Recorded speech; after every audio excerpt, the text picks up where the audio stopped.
Hi, I'm Mike Dilke and you're listening to the Relaxback UK show, the show that explores all kinds of health topics relevant to you, your family and your friends. Each week I talk to expert guests from a range of backgrounds to inform and entertain you. So please do join the Relaxback UK family and stay tuned. Hi, and thank you for joining me on this week's Relaxback UK show. My guest is Ivana Daniell. She's a movement and posture expert. She started her career as a ballet dancer, suffered terribly from injury, and then via Pilates and years of experience fixed herself and now helps others. So I see again too many people who are hurt because they are doing the wrong program for their body type. She finds herself helping people that are often injured while doing an inappropriate exercise regime. She feels that this is sometimes due to instructors not being properly qualified or knowledgeable. Can I see the qualifications of the teachers? Because it's your right. Because some of these teachers, Pilates, whatever, name it, they have done a weekend course. Ivana really is a great guest and has good advice for anyone who wants to understand and improve their body. Please do join me for a great show. Thank you.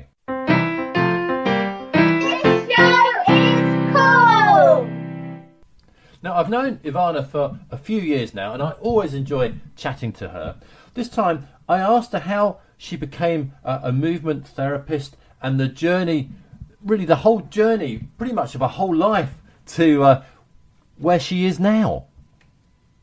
Yes, of course, I would be very happy to share my journey. And so I would say, first of all, that I would look at myself more than a movement therapist. I look at myself as an educator of really making people aware to change their habits on how they see and perceive their body, look at exercise programs and all that. So movement therapy, yes, is one of my a part of my journey that brought me where I am today. Okay. And it's a very important journey that I've done through the years, I would say, most of my life. As I was born with a passion of being a ballerina since I was 3, my parents sent me to the ballet academy where I was educated from, the proper ballet academy. And there I developed this passion for movement. But what's very interesting, even as a child, I started to observe how children move. And another very important thing, I think that was really the breakthrough in my life is I was highly dyslexic child. So my dyslexia and the incapacity, and highly dyslexic because I even saw letters the other way around. I couldn't do dictation. And yes, I was a very clever little girl. But in the Italy of the 60s, the word even dyslexia didn't exist. So they thought I was a lazy child. They thought that I didn't want to apply myself because at the time they didn't know what it was. So the ballet school was absolutely my heaven because through movement I managed to express myself. I had an amazing capacity to record, to understand movement, to feel the body. So I think I really developed a way of communication, of reading, of connecting where I couldn't through the movement. Okay. And so that was the breakthrough. Yes. Of course, later on, people started to talk about dyslexia and all that. But it was really difficult. So that environment of movement and ballet was where that little Ivana really excelled, where she was understood. And of course, I understood, and it was amazing. So that was the beginning of the journey. And so I've read most of your book, actually, which we'll talk about later. And you do talk about how you started and got into the ballet school. But let's fast forward a bit through your life, because you've done an awful lot, and you really do help a lot of people now who kind of hobble in to see you and pretty much dance out. So maybe not everyone dances out, but they will eventually, I'm sure. But one thing that I do like to ask lots of people, whether they're talking about nutrition or their medicine or whatever, is what people's qualifications are, what they've sort of studied. So I know you've studied ballet, but you've studied lots of other things as well. Yeah, ballet was part of one of my lives. Then as a ballerina, as you know, and you read it, I got injured.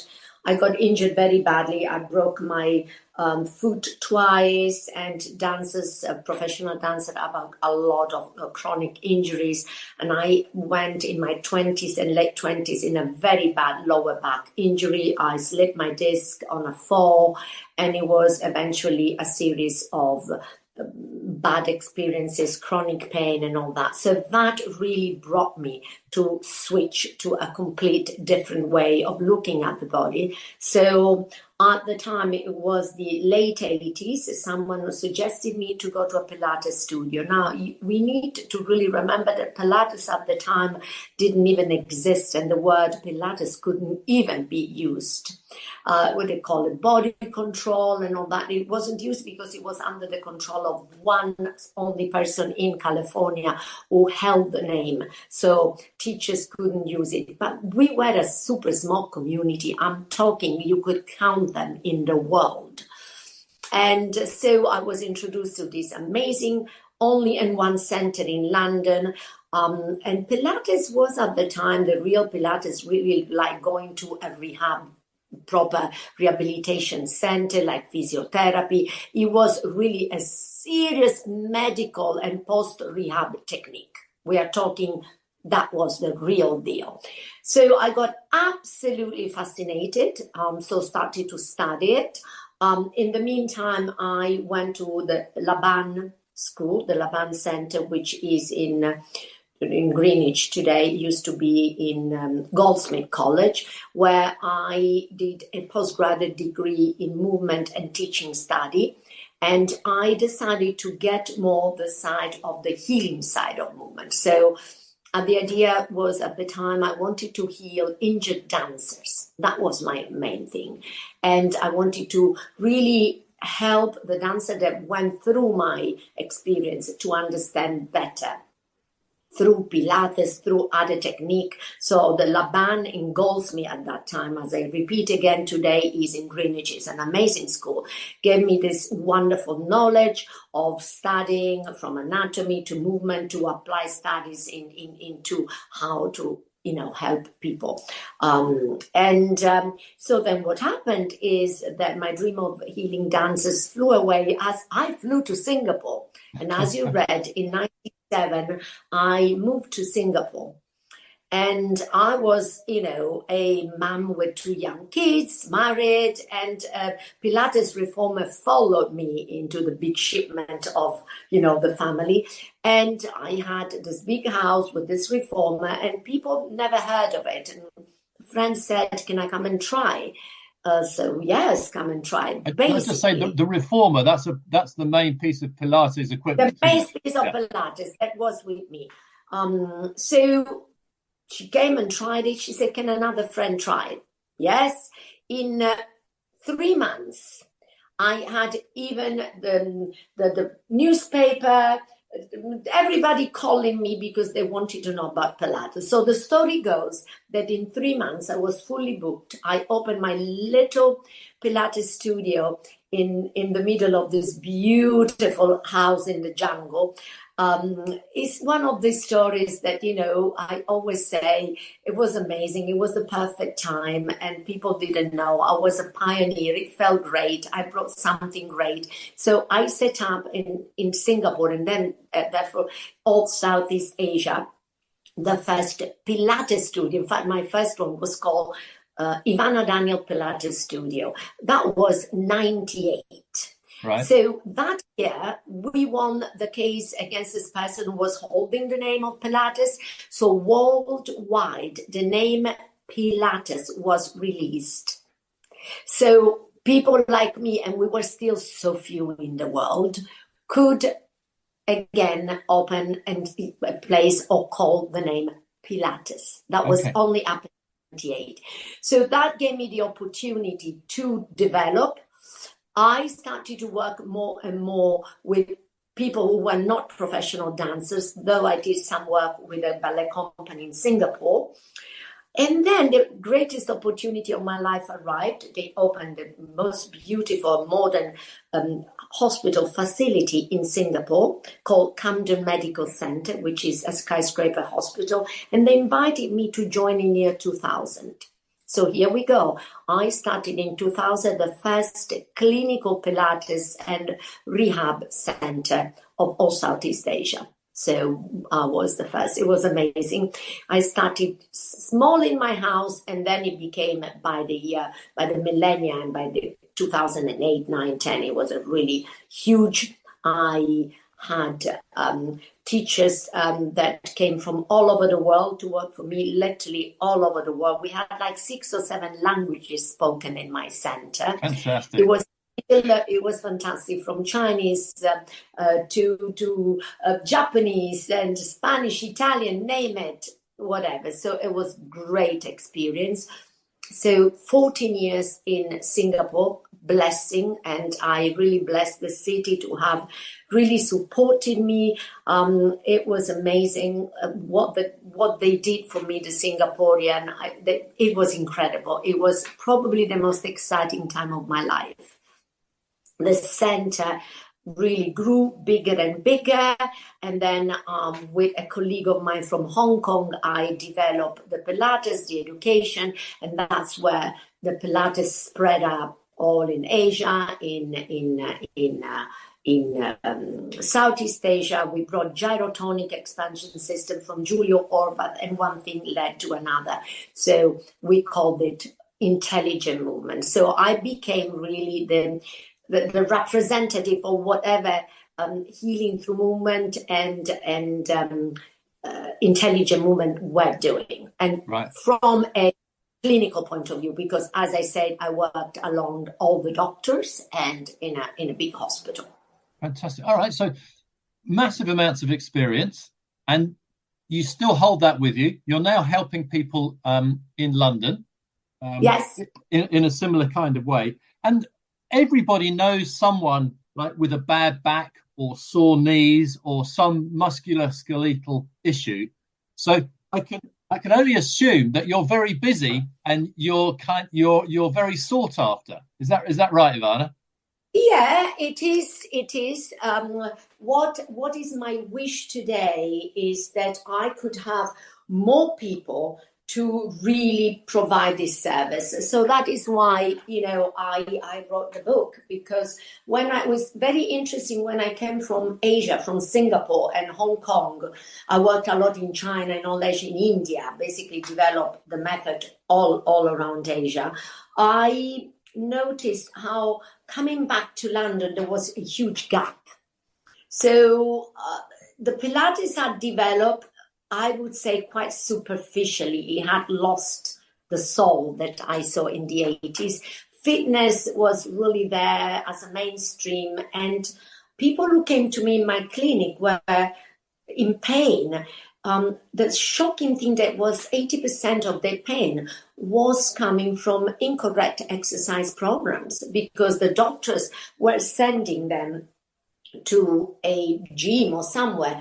And at the end, they were hurt even more. And this is still happening now. As we speak today, I just finished with a patient who had this experience. So why this is happening? Because I cannot heal thousands of people. I can heal only few. But my dream is why this information can it go to everyone. So people who are suffering from chronic pain, back and problem, can have a better access to better information instead of being broken even more by incorrect exercise program, by unqualified instructors, and end up even more. So some are lucky to end up with people who know, and it's not only me, there are some other amazing people around, but most of them don't have the luck to reach and know where to go, and they remain with the chronic pain, which is very sad. Well, certainly in your book, there's a phrase that you've coined, which I really picked up on, and this is this fast food exercise. So, yes. And I can really imagine that, because, lots of people want to get fit. They might go to the gym, they might get a trainer, and they might end up doing something which actually hurts them in the long run and might hurt them quite badly. Yeah, as a fast food exercise, is the Big Mac recipe that is the same everywhere. It's just, you make one product and you just throw it to everyone. And that's what most of the gym do, it's just people. What I say in my book is that, some of these instructors are a 3 days training, a 1 week training. I work with people who have a lifetime training, not even years, a lifetime. We are still studying. I'm still researching every day of my life. I read, I research. So, because we need to evolve, and we need to evolve because our lifestyle is evolving and changing, and sometimes in good directions, some others in bad directions. So we cannot get the same fast food recipe of 20 years ago, of the 80s and 90s, and still apply it. It doesn't work like it anymore. Sure. So what advice would you give to someone who maybe wants to start an exercise program? Perhaps they haven't really done any exercise for quite a few years. What's the first thing do you think they should do? UK Health Radio, the station that makes you feel good.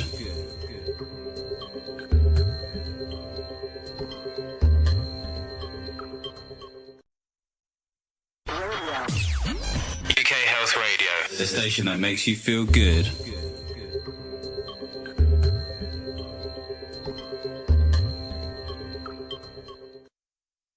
Well, read your book, obviously.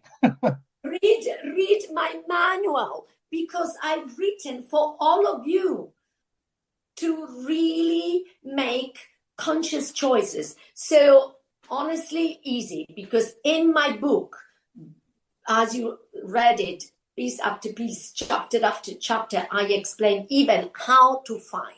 So if you want to go and just listen directly from me in a nutshell, I give the very, very, probably 3 or 4 points. Number 1, get a proper postural analysis done by a professional. So I cannot take thousands of postural analysis. I do them every day. Go to a very reputable osteopath, physio, but very reputable. Have a full body assessment done of what is your imbalances, your muscles, strength imbalancing. Once you know, then do a lot of research on what is the best exercise, what is the best food for your muscles. Now, how do you know? Is by understanding your body type. What kind of body type you are, because different body types, different exercise programs. So that is, again, where my book is so simple. I just tell you, ABC. If you have this kind of body type, you are the athletic, the skinny, the voluptuous, the heavier. They are all beautiful, all great, all beautiful. There is no one better than the other. But like any car, imagine a car has got different models. So you need to have that manual and apply that manual to that particular model. Same is for the body. So I see, again, too many people who are hurt because they are doing the wrong program for the body type. So assess posturally. Understand and do some reading about your body type. Choose the right exercise for your body type. And then, the most important of all, how do I choose where to go and who is teaching me? Well, there are tricks, again, that I give in my book, in one of the last chapters, on how to really find a place safely.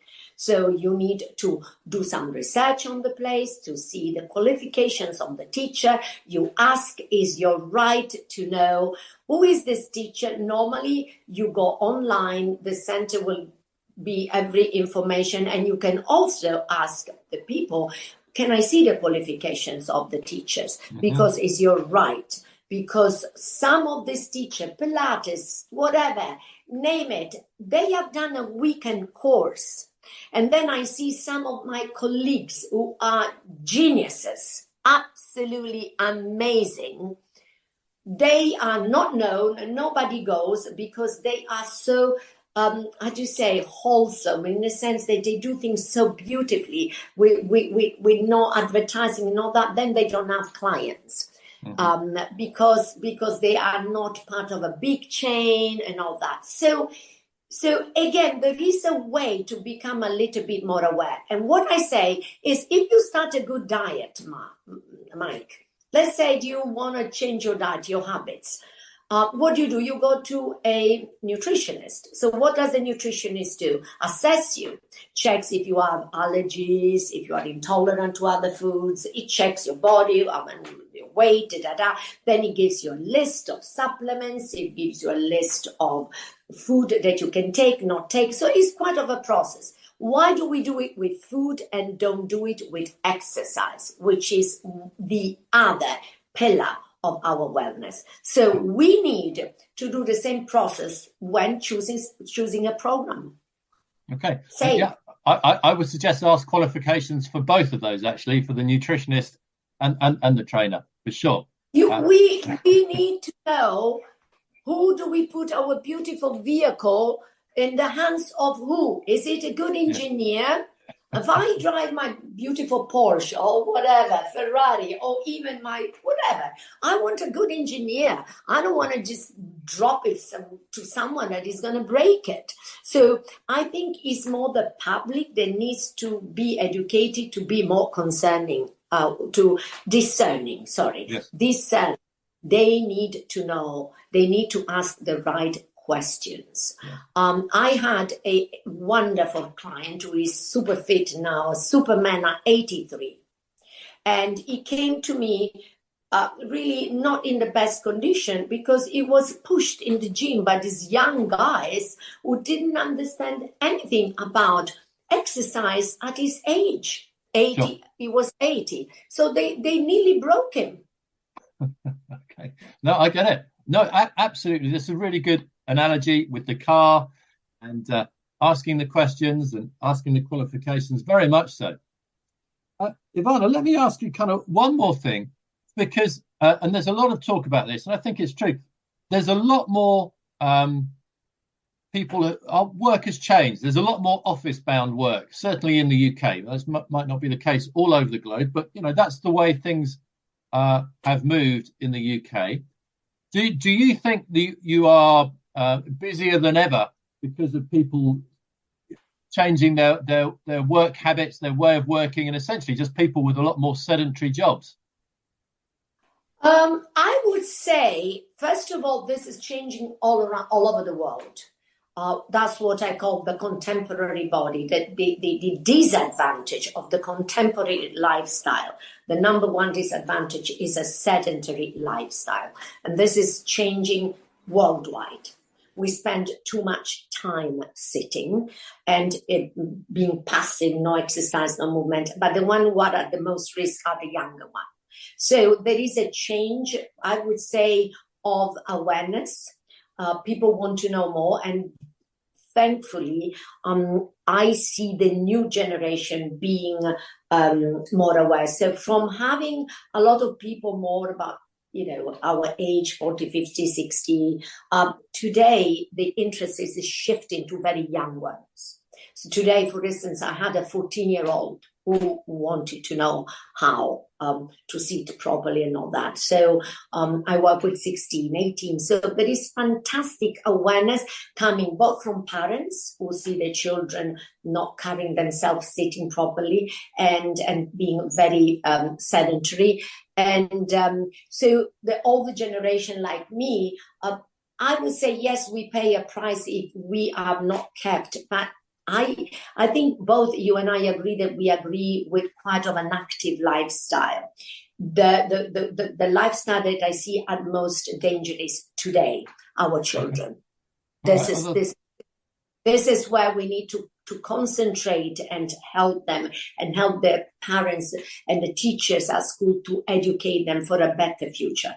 Okay. And so when you see young people, it sounds like you're seeing quite a few young people. What is there one thing in particular about their desk setup that tends to alarm you most, or is it all many different things? It's one only, and you're gonna laugh. They are not sitting even anymore. They are lounging. So young people, young generation, they don't use a desk and a chair anymore. They lounge on the bed with the computer almost on the chest. That's how they do.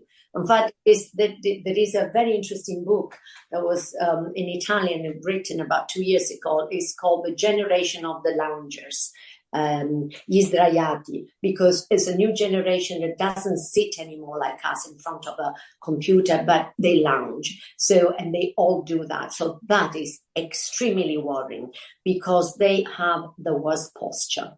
They literally lack the muscle that sustain them in the sitting. On top of this, the schools are not helping because the entire setup of school is incorrect and is not posturally supporting. The desks and the chairs are too low. They are not adapted to the new lifestyle of computers, of tablets. So the whole system is collapsing. So, of course, my dream would be to really, first of all, teach people how to really organize their work environment, what I call their desk and chair. But it's very different, Mike. There is offices where people really have to sit. And then there is the new teenager and the new generation. They don't even care about the computers because they don't use a computer on the desk anymore. They have a tablet. So they all tell me I lounge, literally on the bed, lounge. So this is the main problem for the young. Okay. For our generation, it can be still adaptable. I use your chair. I call it now my chair. I love this amazing chair. For me, is I'm sitting here as we speak. And this is the most intelligent chair. Everybody of my patients use it. I use it. We all use it. I organize, I teach people how to sit correctly, how to set up your desk. It's very simple. Again, it's on my book. There are nice drawings and very easy. That's fine. But now the biggest problem is the future. Okay. All right. No, certainly. So I ought to just mention, actually, that we first met probably about, I don't know, 9 or 10 years ago, because I import this chair. So when you talk about my chair, we're talking about the back chair that I import from Sweden. Why? Yes, your chair. Yes, and it is amazing. I've done a research everywhere in the market, and I have to say that it's nothing like that. I mean, this chair is amazing. Why is amazing? Because it's teaching people to basically use correctly the back muscle, the core muscle. It makes you work. It supports you. The problem is the young generation, they don't want to sit on the chair and on the desk because they don't need it. With the phone and the tablet, they just slouch in the bed. Right. And so when they stand, there is nothing to support the back in the correct way. Nothing, no muscles. All right. So that do not let your children do their homework on the bed. No, right? Please. No, I agree, actually. So my children do slip into that habit occasionally, but I'm quite firm in suggesting they don't. So I think on the whole, I'm doing quite well as far as that's concerned.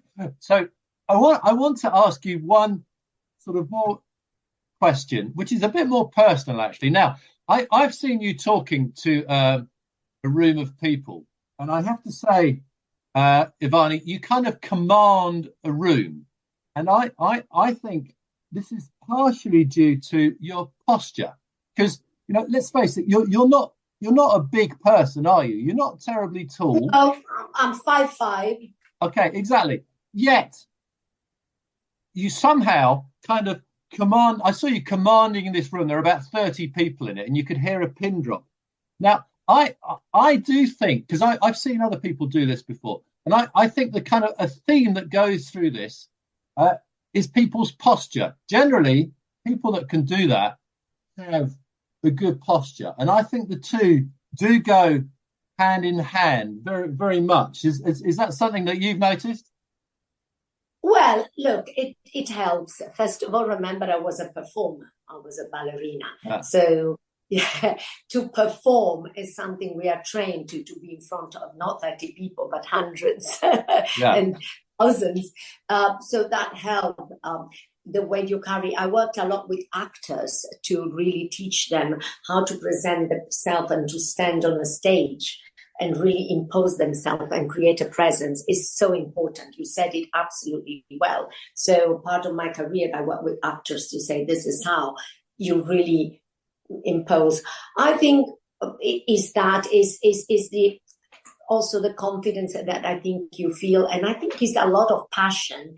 I have to say, when you say thank you so much for telling me a commander room, I think yes, the posture helps, but I think it's the passion of what I do is so beyond belief that I hope that I carry that passion, convincing people on what I say and what I carry. And this is a company with a physical presence of being there and probably sitting correctly and carrying myself.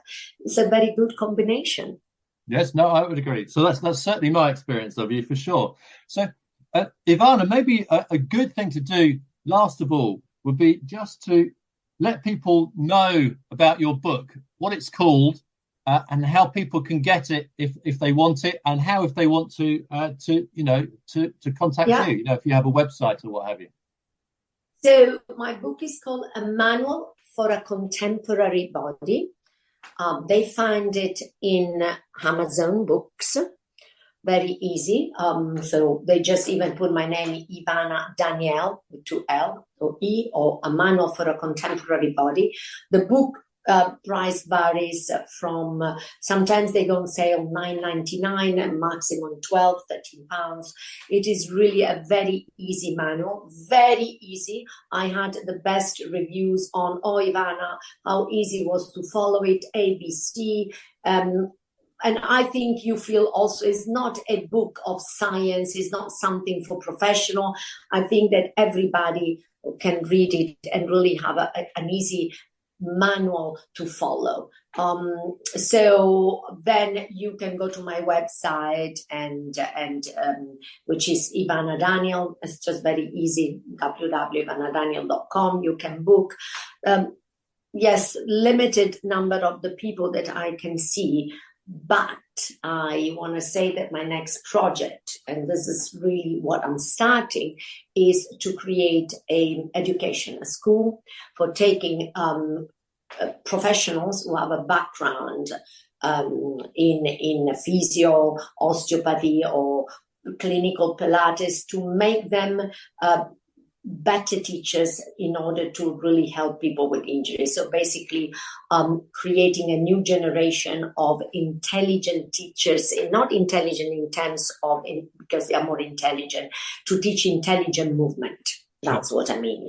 Okay.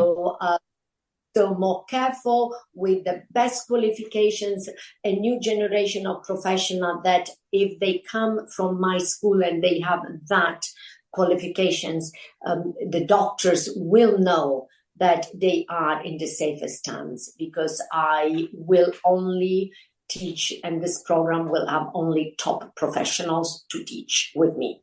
And the people who will graduate will be absolutely ready to face this new generation of problems. So this is my next project, Mike. Okay, that sounds very exciting. I will invite you back to tell me all about that when the time is right.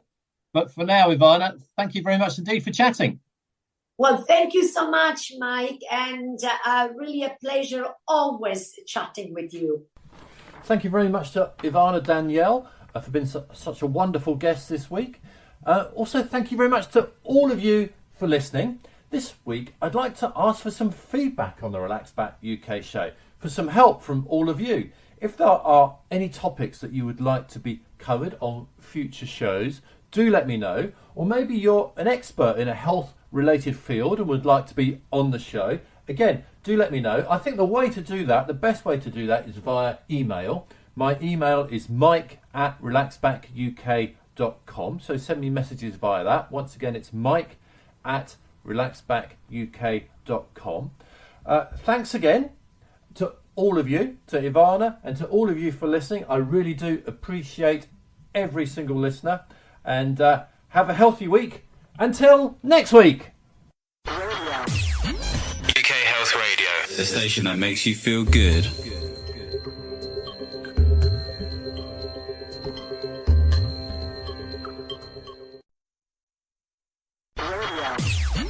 UK Health Radio, the station that makes you feel good.